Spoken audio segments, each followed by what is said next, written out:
Não pode ter falha de comunicação, né? Não. No caso do Mamonas Assassinas, teve uma falha ali Sim, com a torre, né? sim, sim. Que ela Foi fala um uma dos fatores, coisa, ele confirma outra coisa e nenhum dos exatamente. dois. Isso foi em 1996, então, de novo, a aviação naquela época era outra coisa, Sim. né? Mudou muito o regulamento desde aquela época Uhum. e também foram fatores contribuintes. Então, a tripulação já estava com fadiga, eles estavam voando mais do que deveria, coisa que hoje em dia não acontece mais. Isso é muito sério. Uhum. Você não pode, em hipótese alguma, fazer uma tripulação voar além daquilo que ele está regulamentado para voar. Ah, mas e se ele regulamentar em voo? Cara, a empresa pode tomar uma multa, o cara pode. É problema. Sim. Então, você não pode calcular assim, eu posso regulamentar em 2 horas, o meu voo tem 2 horas, não, vamos que dá. Não. Você vai parar o voo antes, ou você vai fazer um voo mais curto, vai ser substituída a tripulação, ou o voo não acontece, em caso da aviação executiva, por exemplo. Eu já passei muito por isso com tripulações que a gente não fez o voo por conta de regulamentação de horas. Porque não pode fazer o voo cansado, tem que estar com Não. atenção 100%. Exatamente. E você não pode extrapolar as horas regulamentadas. Então você não pode voar. Eu vou voar 15 horas de uma vez. Não pode. Mas em voos para Dubai, que tem 14 horas. Por isso tem 2 tripulações a bordo. Para que uma descansa e a outra trabalhe. Né? Entendi. Então exige muito da atenção exige 100% da atenção ali. Claro que no voo de cruzeiro, os pilotos estão fazendo um gerenciamento de cabine. Hoje o avião, principalmente aviões de aviação comercial, eles estão voando sozinhos lá em cima. Mas o piloto está lá. Ele não pode deixar o seu assento. Não é assim, o avião voa sozinho? Beleza, vou tomar um café, deixa ali. Não, não existe isso. Fica jogando joguinho no celular. Não. Ele fica 100%. Ele fica ali na operação, de olho para o que está acontecendo o tempo inteiro. E tem aquela teoria que o Dinho estaria pilotando, né? É uma teoria que nunca foi comprovada, né? Mas disseram que ele já tinha feito isso em outros voos. Hoje, na aviação de táxi aéreo, isso é impossível acontecer. De maneira nenhuma vai acontecer. E, como eu falei, né? O acidente aconteceu por uma sucessão de erros até o momento da torre perguntar se ele queria uma vetoração. O que é a vetoração? Você quer que eu te dou as coordenadas para você pousar? E ele responde, não, eu tô visual, eu posso fazer. Mas ele não estava bem visual, e aí vira para um lado, vira para o outro, e vai acontecendo, né? Então não é só a comunicação. Ele falou para virar para a esquerda, eu virei para a direita. Não é só isso. Tem várias outras coisas que aconteceram antes até chegar ali. E esses pousos visuais ainda ocorrem ou é tudo Na aviação comercial ocorre, dependendo do aeroporto, sim, ocorre, mas grande parte dos voos da aviação comercial é por instrumento. Praticamente todos os voos hoje é por instrumento na aviação comercial. Até com a TR? Até com a TR, sim, é tudo por instrumento.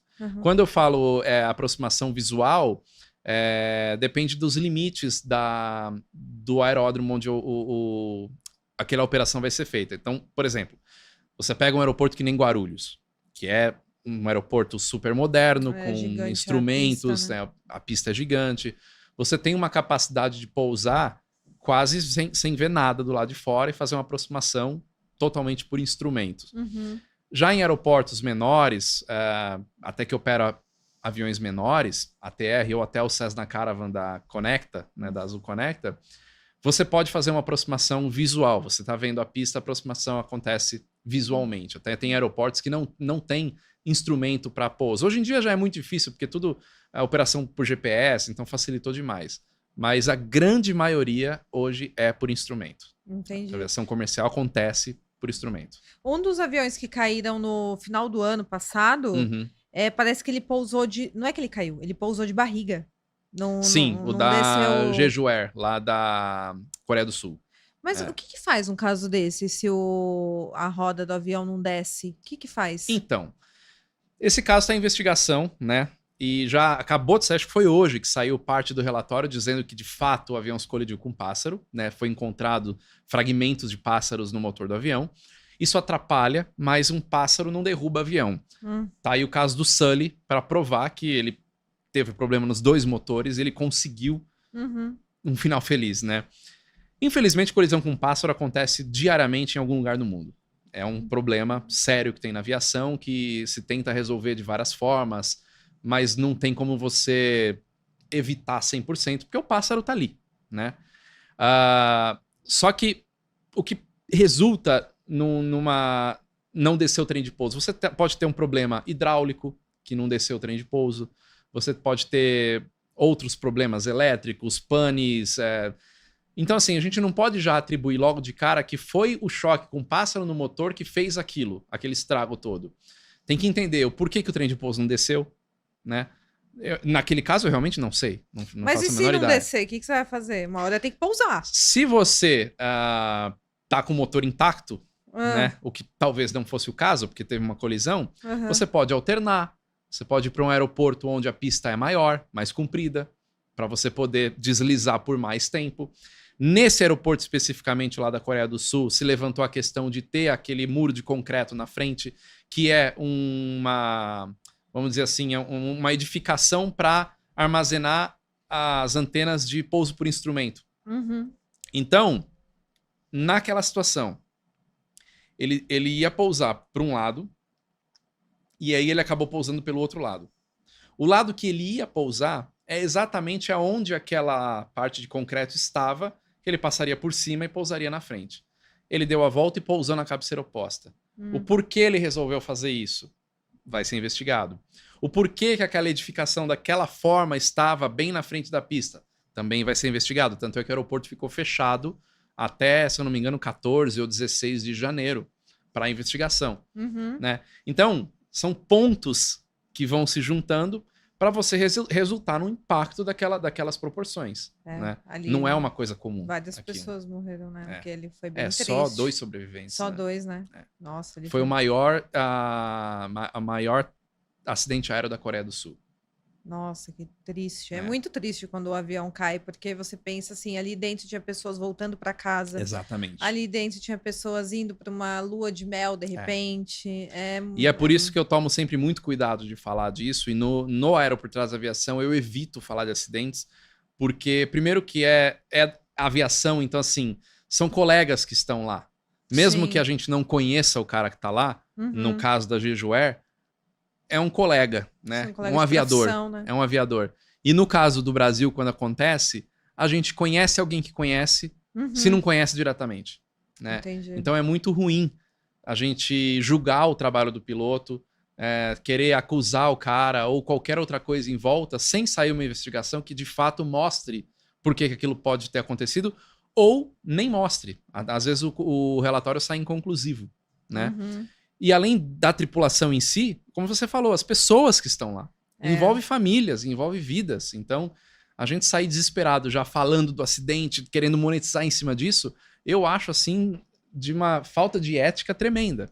Isso acontece muito nos canais de acontece aviação? Um pouco. Nos canais de aviação não tanto, mas tem gente que fala, assim, tenta monetizar em cima. O jornalismo, principalmente. Mas o jornalismo, principalmente. Aterroriza também a gente. Uma cobertura em grande massa. Né?